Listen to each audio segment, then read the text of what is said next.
सिपलाइन को shark tank India में बहुत ज़्यादा क्रिटिसिज्म झेलने को मिला। अशनीर ने इसे शार्क टैंक का सबसे वाहियात प्रोडक्ट बताया। उन्होंने कह दिया कि ऐसे प्रोडक्ट ना वो देखना चाहते हैं, ना उसके बारे में सुनना चाहते हैं। बाकी शार्क्स ने भी सिपलाइन के फाउंडर को समझाया और सिपलाइन के फाउंडर्स पर शार्क्स हंस रहे थे। लेकिन आप भरोसा नहीं करोगे कि सिपलाइन के बाद इनके सेल्स 30 गुना से बढ़ गए। तो शार्क्स सिपलाइन के बारे में गलत थे या सिपलाइन ने उन्हें गलत साबित कर दिया? आज बात करेंगे सिपलाइन और उसके फाउंडर रोहित वॉरियर की। सिपलाइन से पहले फाउंडर रोहित वॉरियर के बैकग्राउंड के बारे में जान लेते हैं। 2007 में इन्होंने IHM चेन्नई से बैचलर ऑफ साइंस की डिग्री ली। 2011 में इन्होंने बिजनेस एडमिनिस्ट्रेशन में डिप्लोमा भी किया। फिर 2018 में नेशनल इंस्टीट्यूट से fire industrial and safety engineering में डिप्लोमा भी कर लिया।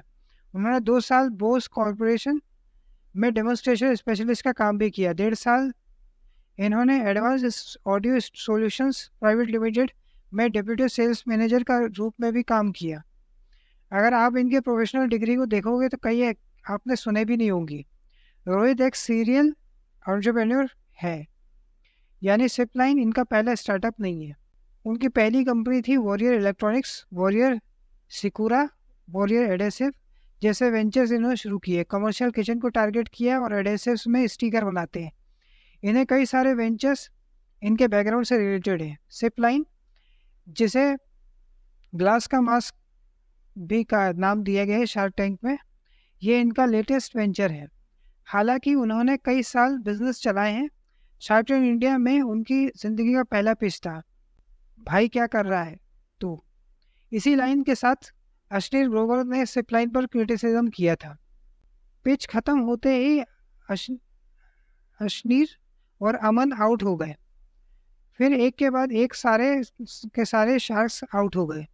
शार्क टैंक इंडिया से पहले इन्होंने 1200 सिपलाइंस के पीसेस बेचे थे। एक तरह से वो प्री रेवेन्यू थे। फिर इन्होंने इसी स्पेस में और प्रोडक्ट लॉन्च किए। इसमें Sipline mini magic coin tissue dispenser और सिपलाइन मैजिक कॉइन वाइप्स भी थे। सिपलाइन टेबल टॉक बकेट भी इसमें शामिल थे, जो खासकर ट्रेवलर के लिए बनाए गए हैं। ये अपने YouTube चैनल पर भी कंटेंट बना रहे हैं और शार्क टैंक इंडिया के मशहूर डायलॉग्स को मर्चेंडाइज में तब्दील भी कर रहे हैं। तो ब्रांडिंग में इन्होंने अच्छा खासा दिमाग चलाया है। हालांकि शार्क्स ने इन्हें बहुत बुरा क्रिटिसिज्म दिया, लेकिन कहानी के दोनों पहलू को हमें देखना चाहिए। क्या शार्क्स का कॉल सही था? उनसे कोई चीज़ छूट गई है। इसमें कोई शक नहीं है कि बिजनेस की दुनिया के बारे में शार्क्स बहुत अच्छे से जानते हैं, पर शायद कोई चीज़ इन्होंने नज़रअंदाज कर दी। उनके फीडबैक को भी बारीकी से समझते हैं। एक लाइन में समझे तो ये ग्लास का मास्क है जो रोहित ने 2016 में बनाया था, लेकिन 2020 में लॉन्च किया, कोरोना के समय। इससे हर तरीके का क्रॉस कंटामिनेशन को रोका जा सकता है और ये मेडिकल ग्रेड स्टरलाइट प्रोजेक्ट है। इसे कहीं भी ग्लास या कप में इस्तेमाल किया जा सकता है। ये एक पेटेंटेड प्रोडक्ट है और इसका IPR भी इन्होंने फाइल कर दिया है। सिपलाइन की जगह स्ट्रॉ तो इस्तेमाल किया जा सकता है और ये सिपलाइन खुद भी एक्सेप्ट करता है अपनी वेबसाइट पे। दोनों एक ही समस्या का समाधान कर रहे हैं, लेकिन स्ट्रॉ खुले में रखी होती है और सिपलाइन की तरह स्टीरिलाइज्ड नहीं होती है। वेस्टर्न कंट्रीज में प्लास्टिक स्ट्रॉ की जगह पेपर स्ट्रॉ ने ले ली है, लेकिन सब जानते हैं कि पेपर स्ट्रॉ कितना ड्यूरेबल रह सकता है। इसके अलावा ग्लास और सिमिलर सरफेस को टिश्यू से भी पोंछा जा सकता है। रोहित का मानना है कि लोगों के बीच में अवेयरनेस नहीं है, जो बात जायज़ है। लेकिन सिपलाइन को 2020 में लॉन्च किया गया था, जब दुनिया भर में पेंडेमिक फैल रहा था। इस दौरान तो लोगों में अवेयरनेस भी थी।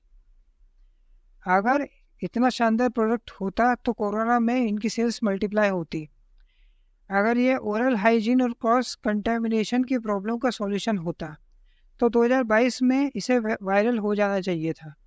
हालांकि प्रोडक्ट पोर्टेबल बनाया गया है, यानी इसे आप कहीं भी रख सकते हैं, कहीं भी ले जा सकते हैं, लेकिन हर बार इसे ग्लास पर लगाने के लिए हाथ लगाना पड़ेगा, तो इसके मेडिकल ग्रेड स्टेरिलाइजेशन का कोई मतलब नहीं है। इसका साइज हर एक पीने की चीज़ पर लगाया नहीं जा सकता। हम कितने ही अलग अलग ड्रिंक्स लेते हैं, फिर चाय हो, कॉफ़ी का कप हो या लस्सी का गिलास हो। इसका प्राइस 99 रुपये है। दूसरे अल्टरनेटिव्स टिश्यू पेपर, ये स्ट्रॉ रेस्टोरेंट में फ्री में मिल जाते हैं। इसके अलावा डिस्पोजेबल कप्स भी मिल जाते हैं। अगर सिप्लाइंस को कैरी करने की आदत लग भी गई तो यह एक चैलेंज होगा पेटेंट का। जैसा कि अनुपम मित्तल ने कहा कि इसमें कोई भी डिफेंसिबिलिटी नहीं है, जिसके कारण वो एक नॉकआउट प्रोडक्ट बनना शुरू हो जाते हैं।